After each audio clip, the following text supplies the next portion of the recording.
Olá a todos, tudo bem?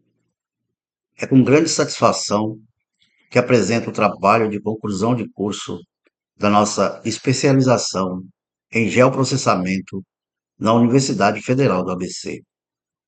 Esse trabalho foi realizado em grupo e teve como participantes as seguintes pessoas: Alai Martins Duarte, Edenilson Fernando Bezerra, Jonas Aparecido Gonçalves Alves e Tiago dos Santos da Silva.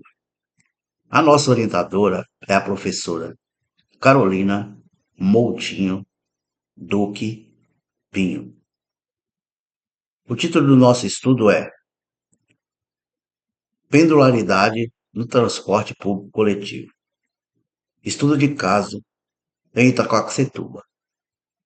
Agradeço a atenção e convido vocês a acompanhar nossa análise. A nossa análise teve como foco o município de Itacoaxetuba, localizado na região metropolitana de São Paulo, por se tratar de uma cidade marcada por forte mobilidade pendular. Muitos moradores se deslocam diariamente para trabalhar ou estudar em outras cidades, o que gera desafios importantes para o planejamento urbano e do transporte público. A cidade possui três estações ferroviárias pertencentes à linha 12 Safira da CPTM: Estação Aracaré, Estação Itaquaquecetuba e Estação Engenheiro Manuel Feio, que funcionam como eixos estruturantes da mobilidade local. A dependência da ferrovia é alta, já que muitos dos deslocamentos mais longos são feitos por trem, principalmente rumo a bairros da zona leste de São Paulo e ao centro expandido. Além disso, o município é cortado por diversas linhas de ônibus intermunicipais e municipais que fazem a integração com municípios como Suzano, Poá, Mogi das Cruzes, Arujá e também com estações do metrô.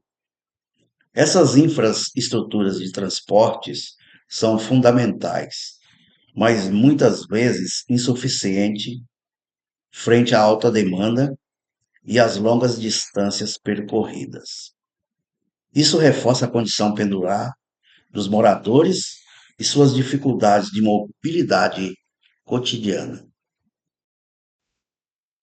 A motivação para o trabalho surgiu da necessidade de compreender melhor a dinâmica pendular nas periferias da metrópole.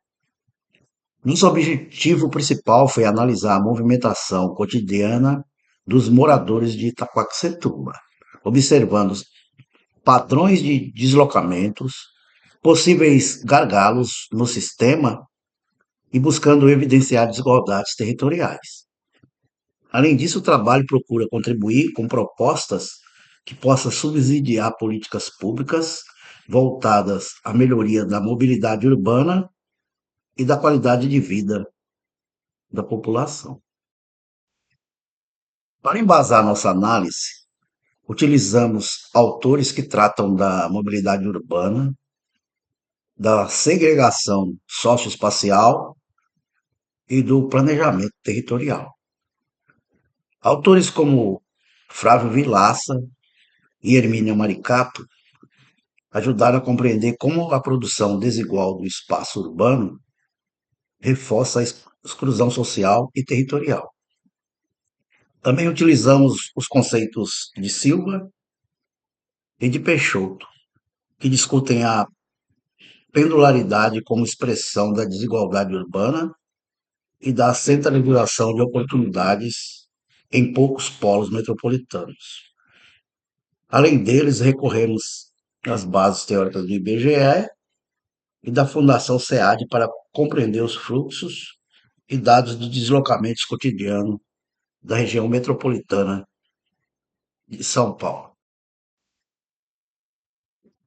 Para análise, utilizamos como principais ferramentas os softwares QGIS, RStudio e Python.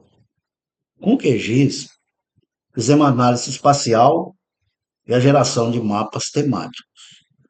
Com o RStudio e o Python, realizamos o tratamento e tabulação dos dados, além da criação de gráficos e validação estatística das informações. Os dados foram obtidos de fontes como IBGE, Secretaria de Transportes Metropolitanos, DataSUS, origem e destino do metrô de São Paulo, dados da Companhia Paulista de Trens Metropolitano e da EMTU. As etapas da metodologia foram coleta e tratamento dos dados, geração de mapas, análise estatística e visualização dos deslocamentos e, por fim, a interpretação dos resultados com base na teoria. Nessa etapa do trabalho, buscamos integrar os dados geoespaciais e estatísticos para compreender como se dá a mobilidade pendular no município de Itaquaquecetuba. Para tal, utilizamos ferramentas como QGIS, o RStudio e Python. As análises foram organizadas em dois blocos principais. Primeiramente, apresentamos os mapas temáticos, representados pelas figuras de 1 a 6, que nos traz a distribuição da população, de domicílios, empregos, de rendas e infraestrutura urbana. Em seguida, discutimos os gráficos estatísticos, representados pelas figuras de 7 a 11, com dados detalhados sobre os motivos das viagens, tempo médio por modo de transporte e relação com a renda. Os resultados demonstram padrões claros de desigualdade socioespacial e reforçam a centralidade da ferrovia na estrutura de deslocamento diário da população. A análise dos mapas, representado pelas figuras de 1 a 6. A figura 1 nos traz um mapa representando a rede metropolitana de transporte da região da RMS de São Paulo, evidenciando o papel periférico ocupado por Itaquaquecetuba.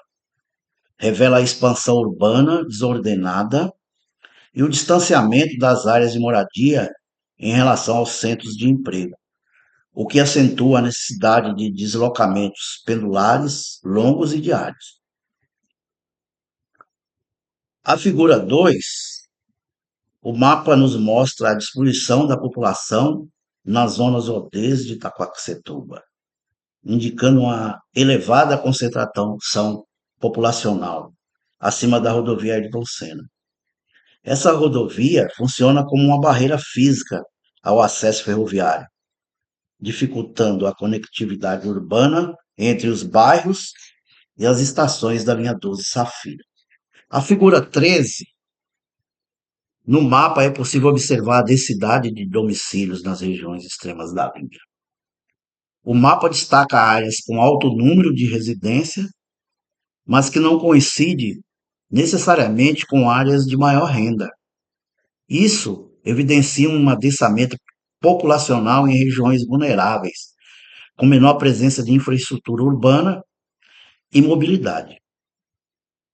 A figura 4 nos traz um mapa que revela a baixa oferta de empregos no município, especialmente na zona ODs mais residenciais. Essa desconexão entre moradia e emprego reforça o padrão de pendularidade, já que os moradores são forçados a se deslocar diariamente para outros municípios em busca de oportunidades. Já na figura 5, o mapa apresenta a renda média por zona OD em Itaquaquecetuba. Observa-se através dele um padrão uniforme de baixa renda em todo o município, com pouca variação entre as zonas. Esse cenário revela a vulnerabilidade econômica da população, que depende fortemente do transporte público para suas atividades diárias. Por fim, temos a figura 6, que exibe os itinerários de ônibus municipais e intermunicipais, além do trecho BRT ainda em projeto. O mapa evidenciam uma limitação da integração modal do município, mostrando que muitas áreas ainda enfrentam dificuldades de acesso eficiente às estações da CPTM e a outros serviços urbanos no município. Análise estatística, representada pelas figuras 7 a 11. A figura 7 temos um gráfico de coluna, apresentando motivos principais das viagens por zona D no município de Itaquaquecetuba, representado por 4 zonas. Mostra que a maioria dos deslocamentos se dá por motivos obrigatórios, como trabalho e estudo e o retorno à residência, o que comprova a lógica pendular da mobilidade. Na figura 8, apresenta um gráfico de dispersão por correlação, onde nos mostra a relação entre renda total por zona D e o número de viagens por transporte individual. Indica uma correlação positiva entre renda e uso de transporte individual. Zonas com maior renda tendem a registrar mais viagens por carro ou moto, evidenciando desigualdades no direito à mobilidade. A figura 9, temos um gráfico de correlação, mostrando a correlação entre a renda total por zona D e o número de viagens por transporte coletivo. Revela o oposto. Quanto menor a renda, maior o uso do transporte coletivo. Esse padrão reforça a dependência dos mais pobres em relação ao transporte público, mesmo com as limitações de tempo e infraestrutura.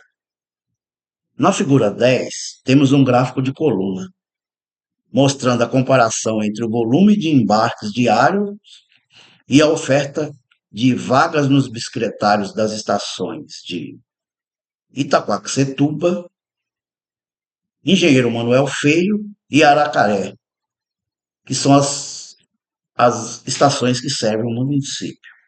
Nele podemos perceber um descompasso entre a demanda de embarques e a infraestrutura disponível para bicicletas. Apenas uma estação da cidade possui bicicletário, o que limita a integração entre modos e penaliza a mobilidade sustentável.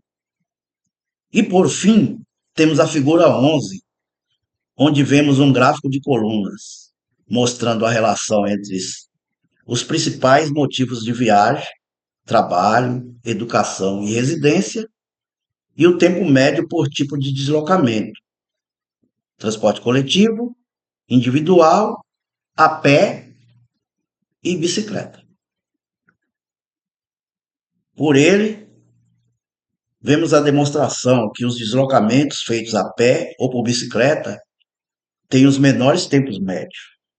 No entanto, essas modalidades são subutilizadas pela população devido à falta de segurança e infraestrutura apropriada.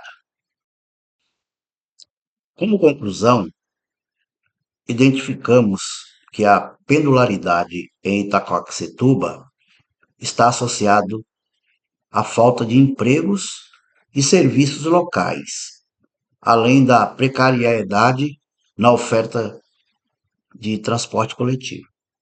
O tempo gasto nos deslocamentos e as dificuldades de acesso contribuem para a exclusão social e limitam oportunidades para os moradores. Entre as soluções futuras, propomos investimentos em polos de emprego na própria cidade, melhoria na integração modal dos transportes e maior atenção às demandas locais nas políticas públicas de mobilidade. Encerramos esse trabalho com a convicção de que compreender os deslocamentos pendulares é fundamental para pensar cidades mais justas e integradas. Como frase de impacto, deixamos a seguinte reflexão: a cidade justa começa quando o tempo do deslocamento deixa de ser um obstáculo à dignidade. Pensem nisso. Fica o nosso agradecimento à nossa orientadora, Carolina Moutinho Duque Pinho, à nossa tutora, Edilaine Lima Santos, que remou conosco nesses últimos 2 anos, à Universidade Federal do ABC pela estrutura que nos deu para concluirmos o curso e a todos que acompanharam essa apresentação. Muito obrigado pela atenção e espero que esse estudo possa contribuir com novos olhares sobre a mobilidade urbana.